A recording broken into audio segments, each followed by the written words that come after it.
दोस्तों आज के इस वीडियो में हम बात करेंगे इस मार्च महीने में लगाई जाने वाली दो सब्जियों की ऐसी फसलों के बारे में जिनकी खेती अगर आप इस मार्च के महीने में करते हैं तो आने वाले दिनों में इन दोनों ही सब्जियों से आपको काफ़ी ज़ोरदार तो मंडी भाव मिल जाएंगे। मंडियों में डिमांड इन दोनों सब्जियों की काफ़ी ज़ोरदार रहेगी और उत्पादन भी मार्च में लगाने के बाद इन दोनों फसलों से आपको काफ़ी ज़ोरदार मिल जाएगा। दोस्तों सब्जियों की खेती तो काफ़ी ज़्यादा किसान भाई करते हैं। मार्च महीने में काफ़ी ज़्यादा किसान भाई है जो सब्जियां लगाते हैं, क्योंकि इस समय पे खेत जो है किसान भाइयों के वो खाली हो जाते हैं, फसलों की कटाई का जो कार्य है वो भी शुरू हो जाता है।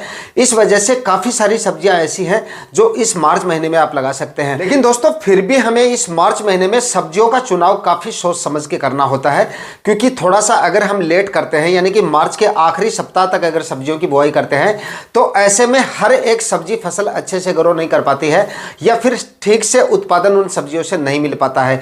यानी कि उसके बाद में जिस समय पे आप सब्जियों की खेती करते हैं, मार्च के आखिरी सप्ताह में अगर सब्जियां लगाते हैं, जिस समय पे आपकी सब्जियों की फसलें फल फूल की अवस्था में आती हैं तो उस समय पे काफ़ी ज़्यादा फल फूल आपके खराब हो जाते हैं। फल या फूल ड्रॉपिंग की समस्या काफ़ी ज़्यादा देखी जाती है। फ्रूट सेट ठीक से नहीं हो पाते हैं क्योंकि उस समय पे लू वगैरह भी चलनी शुरू हो जाती है, टेम्परेचर काफ़ी ज़्यादा बढ़ जाते हैं। इस वजह से उत्पादन भी आपको ठीक से नहीं मिल पाता है अगर आप सही फसल का चुनाव नहीं करते हैं। और सब्जियों की फसलों से ज़बरदस्त मुनाफा लेने के लिए ये सबसे ज़्यादा ज़रूरी है कि सही समय पर सही फसल का चुनाव करना। अगर आप सही समय पर सही फसल का चुनाव करेंगे तभी आपको अच्छा उत्पादन मिलेगा और तभी आपको सही मंडी भाव मिलेंगे। तो दोस्तों इस वीडियो में मैं आपको जिन दो सब्जियों के बारे में बताने वाला हूं, इन दोनों ही सब्जियों की खेती आप इस पूरे मार्च महीने में कर सकते हो। अगर अभी आपकी जमीन खाली नहीं हुई है तो मार्च के आखिरी सप्ताह तक भी इन दोनों फसलों की आप बुआई कर सकते हो। आसानी से ग्रो हो जाएंगी, आसानी से काफी जोरदार उत्पादन मिल जाएगा और मंडी भाव तो इन दोनों सब्जियों से आपको काफी जोरदार मिल जाएंगे। कौन कौन सी सब्जियां लगानी है, सब्जियों को लगाने का तरीका भी बताऊंगा, कौन कौन सी वैरायटियों का सिलेक्शन करना है, कंप्लीट जानकारियां आज के इस वीडियो में आपके साथ शेयर करूंगा। इसलिए वीडियो पे लास्ट तक बने रहना है और वीडियो पसंद आए तो लाइक जरूर कर देना। नमस्कार दोस्तों, मेरा नाम है सुरेश और आप देख रहे हैं खेत किसान ब्लॉग। तो दोस्तों इस समय पे आप नंबर 1 पर इस पूरे मार्च महीने में कभी भी आप देसी टिंडे की जो खेती है वो कर सकते हो पूरे मार्च महीने में। और गर्मियों में आसानी से ये फसल ग्रो भी कर लेती है और मंडी भाव भी इस फसल के आपको काफ़ी जोरदार मिल जाएंगे। मंडियों में काफ़ी ज़्यादा डिमांड इसकी रहती है, आवक इस फसल की काफ़ी कम होती है मंडियों में और मंडी भाव काफ़ी ज़ोरदार मिल जाएंगे तो मुनाफा भी ये फसल आपको काफ़ी ज़ोरदार देके चली जाएगी। पूरे मार्च महीने में कभी भी आप लगा सकते हो और काफ़ी कम खर्चे में आप इस फसल को लगा सकते हो। यानी कि लगाने का जो खर्चा है इस फसल का वो काफ़ी कम है। ना ही तो इसमें आपको प्लास्टिक मल्च वगैरह लगानी पड़ेगी, ना ही ज़्यादा खाद उर्वरक आपको इसमें डालने पड़ेंगे।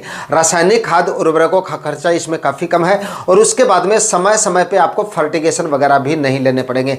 बाकी सब्जियों में हमें क्या करना पड़ता है, समय समय पे काफी ज्यादा फर्टिगेशन करने पड़ते हैं। लगभग 10 से 15 फर्टिगेशन हो जाते हैं एक फसल में, ड्रिप इरिगेशन के द्वारा या फिर स्प्रे के द्वारा। लेकिन इस फसल में आपको इतने ज्यादा फर्टिगेशन वगैरह भी नहीं लेने पड़ेगा और रोग बीमारियां भी इसमें आपको काफी कम देखने को मिलेंगी और बीज का खर्चा भी इस फसल का काफी कम है। इसकी खेती के लिए आप जो है 2-3 बार जमीन का कल्टीवेशन कर लीजिए। सड़ी हुई गोबर की खाद अगर आपके पास है तो 1 से 2 ट्राली आप डाल दीजिए, इससे ज्यादा जरूरत नहीं है। उसके बाद में रासायनिक खाद उर्वरकों की बात करें तो 30 से 40 केजी, मैक्सिमम 40 केजी ले लीजिए आप डीएपी खाद ले लीजिए 1 एकड़ के हिसाब से और लगभग 20 से 25 केजी म्यूरेट ऑफ पोटाश ले लीजिए और 15 से 20 केजी पर एकड़ के हिसाब से आप यूरिया खाद लेके आखिरी कल्टीवेशन से पहले जमीन में डाल के और 4-4 फीट की दूरी पर या फिर 5-5 फीट की दूरी पर बेड बना लीजिए। बेड बना के प्लास्टिक मल्च आपको इसमें लगाने की जरूरत नहीं है, बिना प्लास्टिक मल्च के आप इसकी खेती कर सकते हो। बाकी अगर आपके खेत में खरपतवार वगैरह ज़्यादा हो रहे हैं, खरपतवार से अगर आप बचना चाहें तो प्लास्टिक मल्च अवश्य लगा सकते हैं। अदरवाइज जो किसान भाई प्लास्टिक मल्च का खर्चा नहीं करना चाहते वो बिना प्लास्टिक मल्च के भी इसकी खेती आसानी से कर सकते हैं। तो लाइन से लाइन की दूरी मैंने आपको बता दी, 4 से 5-5 फीट के आप रख सकते हैं और प्लांट से प्लांट की दूरी आपको 1-1 फीट के रखनी है। इस हिसाब से आप इसकी खेती कर सकते हैं। अच्छी वैरायटियों का सिलेक्शन करना आपको काफ़ी ज़्यादा जरूरी है। अच्छी वैरायटियों की बात करें तो ईस्ट वेस्ट कंपनी की एक भटिंडा वैरायटी आती है, देसी टिंडे की, काफ़ी जोरदार वैरायटी है। इस वैरायटी का आप सिलेक्शन कर सकते हैं। उसके बाद में दोस्तों अगली जो वैरायटी है वो है माहिको कंपनी की माही टिंडा के नाम से एक वैरायटी आती है। ये भी काफ़ी शानदार और काफ़ी अच्छी वैरायटी है। दोनों वैरायटियाँ काफ़ी शानदार है। जो भी वैरायटी आपको मिल जाए उस वैरायटी का आप सिलेक्शन कर सकते हैं। इसके बाद में एक और वैरायटी है सागर सीड की नरेश वैरायटी, ये भी काफ़ी अच्छी वैरायटी है देसी टिंडे की। तीनों वैरायटियां मैंने आपको बताई है, तीनों काफी शानदार वैरायटियां, जो भी आपको अच्छी लगे या जो भी आपको अपने एरिया में मिले उस वैरायटी का आप सिलेक्शन कर सकते हैं। तो वैरायटियों के बारे में मैंने आपको बता दिया है, इन वैरायटियों का आप सिलेक्शन कर सकते हैं। बाकी दोस्तों, अगर आप इस समय पे देसी टिंडा लगाते हैं तो इसके जो मंडी भाव है वो शुरू से लेकर और लास्ट तक आपको काफी जोरदार मिलेंगे।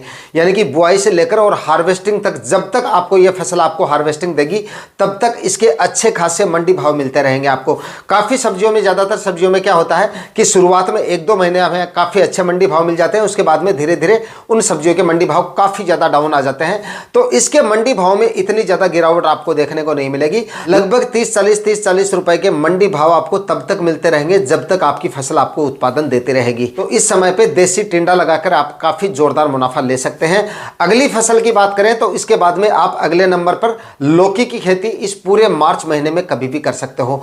लौकी के भी काफी जोरदार मंडी भाव आपको मिल जाएंगे। लौकी का नाम सुन के आप ये मत समझना कि लौकी के तो भाई 10-12, 8-10 रुपए के मंडी भाव मिलते हैं, लेकिन आपको बता दूं कि मार्च महीने में और मार्च के आखिरी सप्ताह में अगर आप लौकी लगाते हैं तो साल भर के सबसे ज्यादा मंडी भाव आपको लौकी देके जाएगी।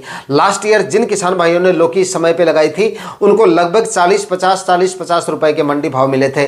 और लौकी के अगर 20 से 25 रुपए के मंडी भाव भी अगर आपको मिल जाते हैं तब भी लौकी आपको काफी जोरदार मुनाफा देके जा सकती है। तो इस समय पे आप लौकी की खेती कर सकते हैं। लौकी की खेती के लिए लगभग 3 से 4 ट्राली सड़ी हुई गोबर की खाद आपको 1 एकड़ में डालनी है। और रासायनिक खाद उर्वरकों की बात करें तो आखिरी कल्टीवेशन से पहले लगभग 50 केजी यहां पर आपको डीएपी खाद काम में लेनी है, 30 केजी म्यूरेट ऑफ पोटाश काम में लेना है और 25 केजी यूरिया खाद लेके आखिरी कल्टीवेशन होने से पहले डाल के और उसके बाद में आखिरी कल्टीवेशन करके 6-6 फीट की दूरी पर बेड बनाने हैं। यानी कि लाइन से लाइन का डिस्टेंस आपको 6 फीट रखना है और प्लांट से प्लांट का डिस्टेंस आपको 1 फीट रखना है। यानी कि 1-1 फीट की दूरी पर आप लौकी के बीजों की बुआई कर सकते हैं। लौकी की खेती भी आप गर्मियों में अगर कर रहे हैं तो बिना प्लास्टिक मल्च के भी कर सकते हैं और प्लास्टिक मल्च लगा के भी कर सकते हैं। बिना प्लास्टिक मल्च के इसकी खेती करके खरपतवार वगैरह को अगर आप अच्छे से कंट्रोल कर लेंगे तो बिना प्लास्टिक मल्च के भी आप इसकी खेती कर सकते हैं। अदरवाइज प्लास्टिक मल्च लगा के भी आप इसकी खेती कर सकते हैं। दोस्तों, लौकी की फसल से अच्छा उत्पादन लेने के लिए अच्छी वैरायटियों का सिलेक्शन करना काफी ज्यादा जरूरी है। तो यहां पर नंबर 1 पर आप माहिको की 8 नंबर वैरायटी ले सकते हैं, काफी शानदार वैरायटी है। उसके बाद में ईस्ट वेस्ट कंपनी की एक अनमोल वैरायटी आती है, यह भी काफी अच्छी और काफी शानदार वैरायटी है। धानिया की एक महिमा वैरायटी आती है, यह भी काफी अच्छी वैरायटी है। इस तरह से ये 3-4 वैरायटी मैंने आपको बताई है। जो भी आपको अपने एरिया में मिले या जो भी वैरायटी आपको अच्छी लगे उस वैरायटी का आप सिलेक्शन कर सकते हैं। सारी वैरायटियां काफी शानदार हैं। तो दोस्तों, इस वीडियो में मैंने आपको 2 सब्जियों की फसलों के बारे में जानकारी दी है और इन दोनों ही फसलों को आप इस पूरे मार्च महीने में कभी भी लगाकर काफी जोरदार मुनाफा ले सकते हैं।